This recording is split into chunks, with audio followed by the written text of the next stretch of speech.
Welcome to American History Live podcast. Our mission here at American History Live is to educate, entertain, and help students retain American history and civics. We do this with a very unique program using animated historical characters that zoom into your classroom. This is not AI. These are real people who know their historical characters and see and talk to your children. So today, via Zoom, we have Charla Frederick as Abigail Adams. Welcome. Hello, everyone. Abigail Adams here, founding mother, although I'm often called America's female founding father. I prefer founding mother. Well, okay, founding mother. Thank you. And we also have a very special guest with us, Miss Jenny Cote. Cote. Yes. Okay, I said it correctly. Yes. Celebrated author and of children's books on early American history and also some Bible stories. Mm-hmm. Welcome, Jenny. Thank you, Joy. Delighted to be here. We're happy to have you. Yes. Good to see you, Mrs. Adams. Abigail, I'll call you Abigail. Well, thank you, and I'll call you Jenny. Thank you so much, Jenny, for coming, and we're so excited to talk to you. It's a pleasure. And Jenny and Abigail are going to be discussing the Second Continental Congress and Abigail Adams' letters to John Adams in honor of Women's History Month. Absolutely. So, Jenny, tell our listeners a little bit about you and how you got started in writing historical fiction. Well, it all started because of my real dog and cat. I had a Scottish Terrier named Max and a black cat named Liz, and I was watching them play fight one day. And I thought, when did dogs and cats first get on each other's nerves? And I thought, well, maybe when they were cooped up on the Ark for a year. And so the idea of telling the story of Noah's Ark from the animal's perspective came to me. And so I wrote The Ark, the Reed, the Fire Cloud, the adventures of the animals helping Noah, and there's a snow lamb boar out to kill Noah. So they save the day, and then they're chosen to save the day throughout history. And so the first 6 books go through Joseph and the Christmas story, the life of Christ, up through Acts to the fall of Rome. And now they've traveled into the American Revolution period. And so I'm in the middle of a 6-book set of telling the story of America's founding using these animals that work behind the scenes and help the humans, and the humans have no idea. That's very neat. I've already started reading some, actually, very interesting. I love it. So I say children's books, but really adults like them too, and I certainly do. And these are very thick books, as you can see. So they're good door stuff. They're big. And Abigail, can you tell us a little bit about yourself? Absolutely. So I'm Abigail Adams, and I am the wife of John Adams, who of course was our very first vice president and second president of the United States. And he did so much more. He was a representative to France with Benjamin Franklin, working on ensuring the French participation and help during the American Revolution. I know, Jenny, that a lot of your books talk about how important the French contributions were. And of course, he also was a part of the Committee of Five that helped formulate the Declaration of Independence. But beyond that, I played a significant role as well. My husband and I really valued each other's opinions, and we wrote constant letters to each other talking about news of the day. And John valued my opinion, and I shared my opinion readily with him on particularly women's role in the new country. We were both abolitionists. We believed in the end of, or that it was necessary to end slavery. And I also was a fervent supporter in education. Well, thank you, Abigail. And we are going to get further into your letters in just a moment. Jenny, if we could dig into the purpose of the Continental Congress and who was there. Well, this was the Second Continental Congress. The Second Continental Congress. The first one, right, was really early on, fall of 1774, which met in Carpenter's Hall, not Independence Hall. And that's where the first time for the colonies to come together with all this trouble happening up in your neighborhood, Abigail. Absolutely. but- John and I were from Massachusetts. We were in the heart of things. You were the epicenter of where all this was happening. So, so you had a front row seat, literally, in Braintree. I know that you did. Yeah. But the Second Continental Congress was for the purpose of all of the delegates from the colonies, 13 colonies. Georgia was a little slow to get there, but they did get there. And to essentially do the impossible, which is to develop some sort of a governing system for 13 disparate colonies and managing an army for an undeclared war. So it was kind of a complex thing, wasn't it? About how do we come together and figure out what's going on and what we're going to do about it. So that's why they were gathered. And it was a high order to bring, and the colonies, Patrick Henry, they used to refer to their colonies as my country. And so they really were like their own thing. So for the first time, they had to come together and see about forming, can we do this as one nation? Yes, absolutely. And remember that the battles had already started. That's right. I had already lost a good friend in a battle that I actually, during the Second Continental Congress, that I shared the news with John in one of my letters.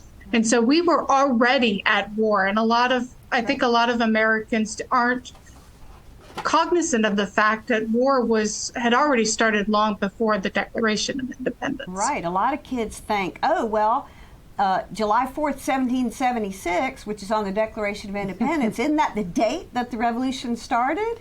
But Bunker Hill was a year before. I mean, we had been fighting for a long time. And so you're absolutely right. That was just the official on paper of we declaring our independence. But King George III declared our independence before we did. He declared that we were in a state of rebellion before we even did. So it was very interesting. And so your husband, Abigail, was quite busy. And I dare say that he was one of the most important members of the Second Continental Congress. I have to say that. Thank you. Yeah, all the delegates were very important, yes. But the Committee of Five that included, of course, who was chosen to be the primary writer of the Declaration of Independence, Thomas Jefferson. My husband, John, actually encouraged Thomas to write it, saying, you know what, people like you better. And yes, that was a reality. People liked Thomas Jefferson better than they liked my husband. My husband was more of a bookworm, I guess you could say. And so that was a reality. But we also had in the Committee of Five, of course, the first American Benjamin Franklin. We had Roger Sheridan and Robert Livingston. Right. So Benjamin Franklin, wasn't he a bit obnoxious too? Yeah, but he could pull it off. He was so charming too. Oh, the charming ladies man. Mm-hmm. John, yes, but and your husband also, John Adams, believed. He said a Virginian needs to be at the head of this business. Yes. And I mean, yes. And he also is the one who suggested that General Washington, Colonel George Washington, Virginia, be given the command of this new Continental Army. And then so as the sword of the Revolution, a Virginian, and now the pen of the Revolution, a Virginian. Yes, absolutely. Virginia was our largest colony, and it was, it was center, basically. It was a very centrally located colony, and it was important to secure Southern support. That's right. The weakest support for the Revolution, of course, was in the Southern colonies at the start of the Revolution. Right. So it was important to incorporate. And we were lucky. We were very blessed to have people like George Washington and Thomas Jefferson, who were just very good at being the sword and the pen. Right. And a lot of people think, oh, didn't everybody want independence? But they didn't. Only 1/3 of this nation wanted independence, and 1/3 wanted to remain loyal to the king, and 1/3 were kind of undecided. And essentially there were kind of 3 factions in the Second Continental Congress, right? You had the radicals, like your husband and Patrick Henry, who were like, come on, no, we've got to prepare. We've got to fight, be ready, that war is coming. And then you had, some moderates like John Hancock that were like, well, yeah, Yes. but, maybe we can, work this out. It's really with the king or, Parliament. And then you had the, conservatives, more like, the New Yorkers that were like, oh, no, we want to go back to the good old days and an olive branch. Let's just work this out. So John Jay would be a good example of that. Yes. And so it was complicated of these representatives trying to do the will of the people, all divided, and sitting in that room. It's a sheer miracle that they pulled this off. It really is. It's a divine miracle. Absolutely. Politics haven't changed much from what I understand. I was thinking the same thing, Abigail. Personalities really, to be a politician, you have to have sort of a personality that is, shall we say, a little confrontational and a little boisterous. Well, when you have a group all in the same room that all have that same personality, of course you're going to have conflict. And we were lucky as a nation to have such amazing leaders who really were good at, working through that conflict. And, people that, there were individuals that people really respected, like Benjamin Franklin, and George Washington, who were leaders, who could really make a difference. Right. And, civil discourse. One of the things I admire about our founding fathers was, some of them were opposite beliefs, but the respect was there and the courtesy. And at the end of the day, they remained, civil and respectful, and would sign, write these letters to each other, just destroying their argument. And they say, and sign it, your humble servant to command. And it's just kind of humorous, but how refreshing. Yeah. That they remembered at the end of the day that they were fellow humans and fellow Americans. But they were also humans, and we need to recognize that. I mean, my husband, John, and Thomas Jefferson would go on later to become bitter political rivals, of course, during the election of 1800. And it took years for those two gentlemen to find peace with each other. And I pushed that because, we can't let our political differences define us. No. We're Americans first, not Federalist and Anti-Federalist or Federalist and Democratic Republicans. We're first and foremost Americans. And Patrick Henry, in the First Continental Congress, he is the one, of course, the First Continental Congress opens up and they start bickering immediately, arguing immediately. Well, how are we going to vote on stuff? And all the bickering, and Patrick Henry stood up and he said, I am not a Virginian, I'm an American. And he's the first one that said that. Of course, he was the voice of the revolution. And so he had a way of kind of putting things and cutting to the chase. But he is the one that first said that in Congress, the first Congress. And I had the honor of hearing, I think we both had the honor of hearing Jenny speak, and I think that is one of your favorites, Patrick Henry. I love your husband, Mr. Adams, but I adore Patrick Henry, But we would not be an independent nation without Patrick That's Henry. Right. I 100% agree with you. He was such an important figure. With your husband. He Absolutely. Was, so I appreciate their friendship. And they didn't agree all the time, though. Remember, we can be friends even if we don't agree on every issue. That's right. And that's the key thing that I think that we should learn from our founding fathers, that through all this strife, they were still able to accomplish amazing things. That's right. And I think you shared with me there's a special mark coming up on the 23rd that Patrick Henry had stated. Oh, that's right. Yeah, March 23rd, 1775, Patrick Henry spoke 7 magical little words, give me liberty or give me death. And some people think, oh, he was so eloquent, he just came up with that on the spot. But no, that was a line from Joseph Addison's play Cato, which was about the ancient Roman Cato, the last citizen of the Roman Republic. And every man in that room was familiar with that play. And so Patrick Henry knew how to push people's buttons. And he was putting everybody in the shoes of Cato.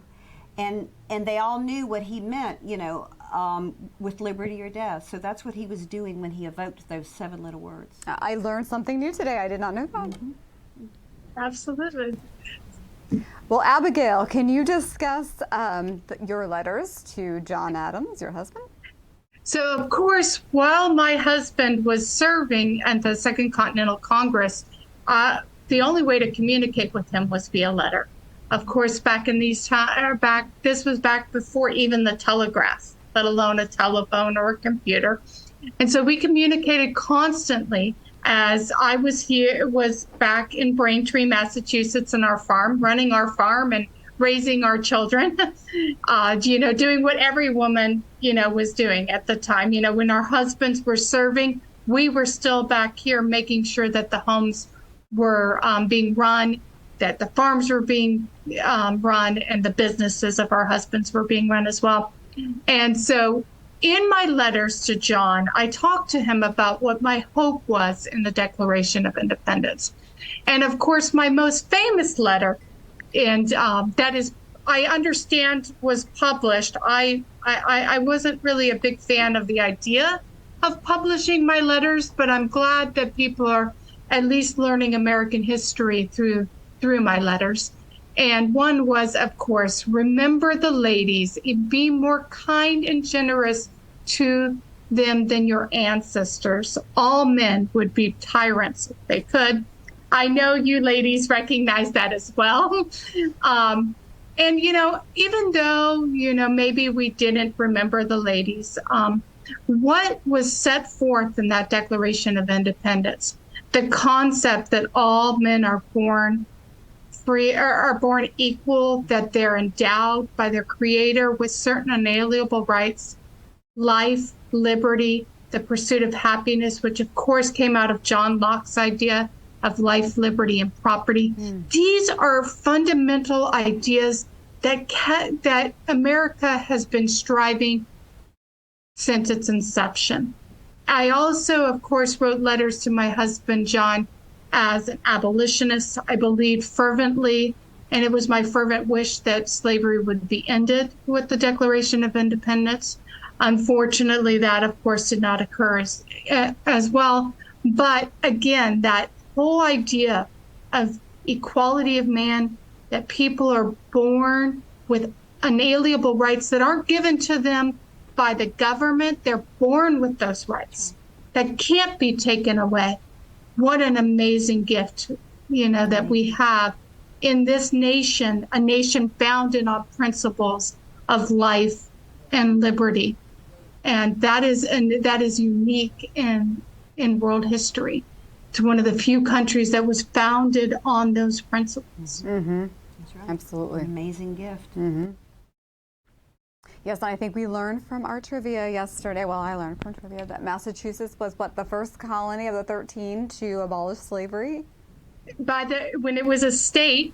And I'm very proud to say that the major legal argument that was used in court cases that ended slavery in Massachusetts was written by my husband. My husband helped construct the Massachusetts Constitution. And in the Constitution, it said all men are born free and equal.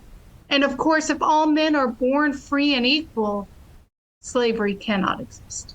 And so Mom Bet and many others, sued for their freedom and won in a series of 3 court cases that eventually abolished slavery in the state of Massachusetts. And that spread throughout the New England colonies as well as Pennsylvania. Right.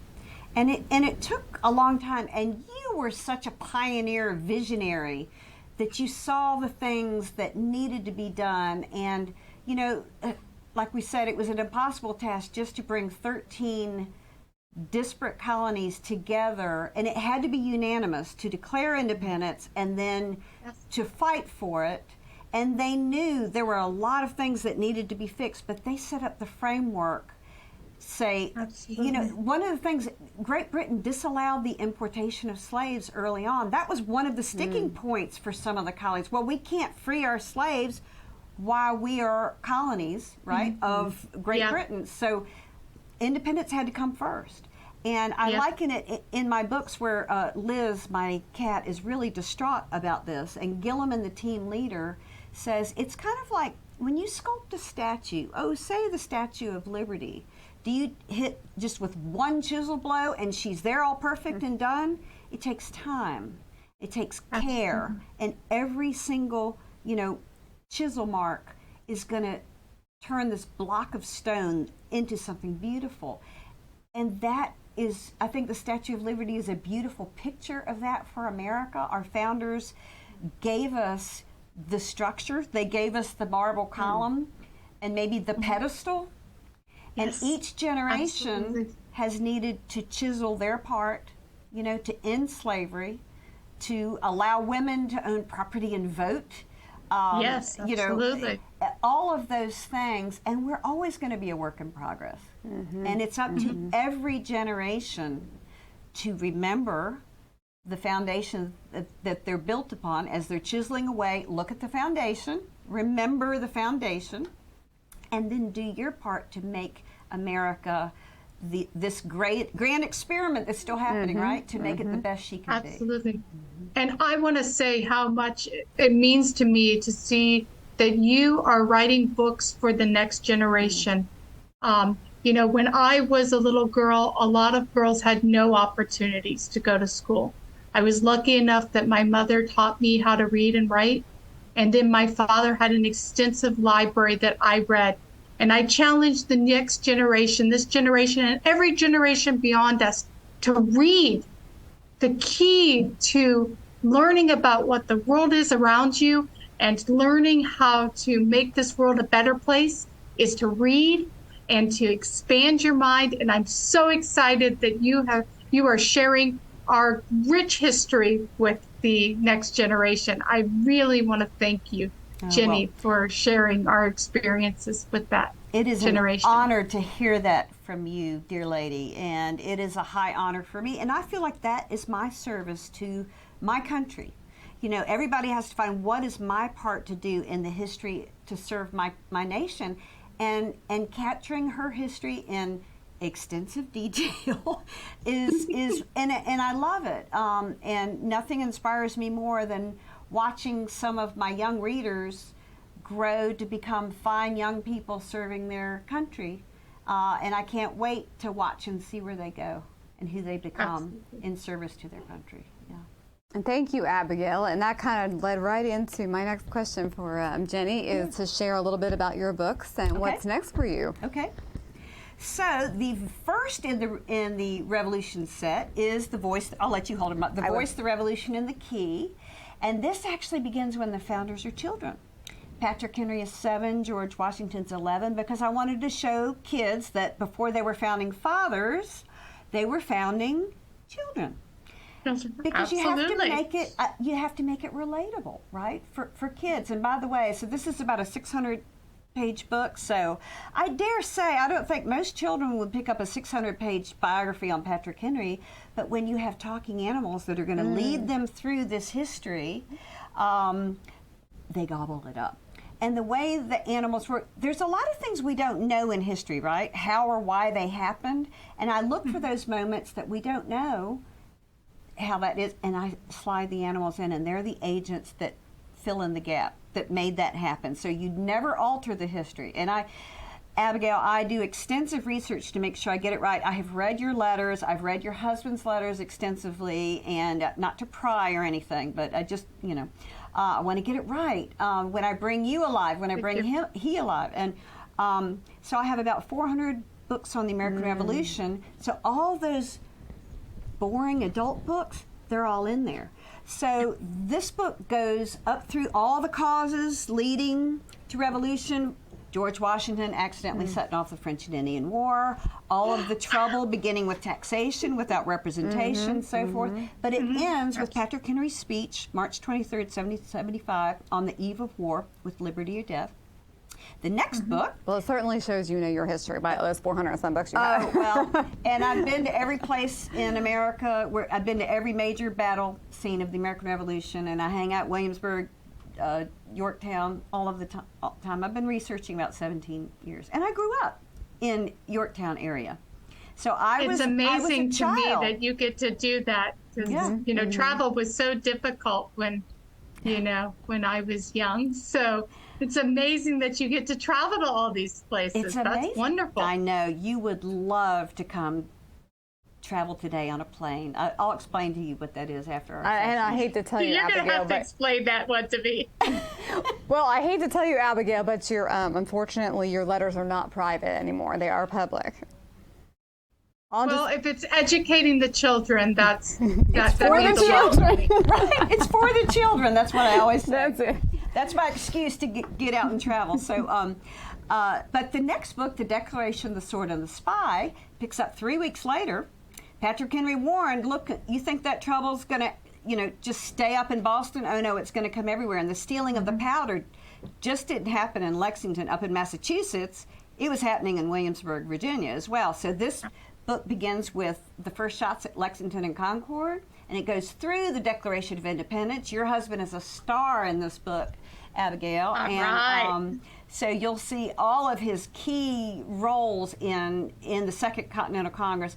But as you mentioned earlier, one of my big passions in writing this whole series is showing the French alliance and showing most people don't understand that we would not be independent without France. And France That was is absolutely secretly correct. helping us. They were secretly helping us. And it was Dr. Franklin and John Jay upstairs in Carpenter's Hall, December 75, 7 months before we declared independence. We're meeting with a French spy because King Louis said, hey, y'all need some gunpowder, you need some weapons. And it was all under the table. And then it was after the Battle of Saratoga that we won with French guns that France officially became our friend. But showing this French alliance is really important. So the Declaration takes us through the Declaration, and then the third book, The Marquis, the Escape, and the Fox, covers April 76 to April 77, that is 1777, and it covers the Battle of New York, the retreat across New Jersey, Washington crossing the Delaware, the battles of Trenton and Princeton, and then the Marquis de Lafayette's escape from France, and the whole beginnings of the French alliance with Lafayette coming over and all the French. So the next book will finish up the Northern Campaign, and book 5 will be the Southern Campaign through Yorktown, and then there'll be a last book covering the Constitutional Convention and going all the way through. Yeah. So. Amazing. And I have to tell you, so I started reading this one, and you see how thick it is. Well, I was telling my 9-year-old, hey, why don't you, it's a children's book. She looks how big it is. Well, when I told her yesterday after you were talking about, oh no, she talks about her dogs and her cats and how they all are in here in this book. And she's like, the dogs and the cats, I want to read it. Can you read it to me? So You see? There you go. Yes, There we go. and Jock Frost Knox is the weather dog of there. There were a lot of weather miracles in the American Revolution, and both sides, Absolutely. American British, attributed that to divine providence, which back then was a term, a reverential term for God. Didn't mean that it was an unattached God. So Jock is our weather dog, and he's the one that makes sure those weather miracles happen. So it makes it a lot of fun. I don't change the history, but I tell you who did it. well, that's really neat. I'm glad to hear that. And where can our listeners find your book? Well, if you want signed and autographed copies, so they are signed by the real Max and Liz, you can order them from my website, which is epicorderafthe7.com. But you can get them on Amazon or bookstores. You can get them all around the world. And they are also audiobooks. And so you can listen to them as well on Audible. Did you hear that, Abigail? They make audiobooks now. Absolutely, because my eyesight, being over 200 years old, sometimes it's really hard to read those, read the print. So I love the audiobooks. Good. Well, thank you for sharing, Jenny. I appreciate you coming and taking your time. My pleasure. Thank you, Abigail, for taking your time out to talk to us today. Thank you so much. And thank you, Jenny. Like I said, it's so important that the children of today and tomorrow know about the American history and all the wonderful things that their founding fathers and mothers, of course, did to make this nation possible. That's right. Amen. Thank you. It's a blessing to be here. Keep reading. Thank you. And Will do. remember the ladies, and happy Women's History Month to all our lady listeners.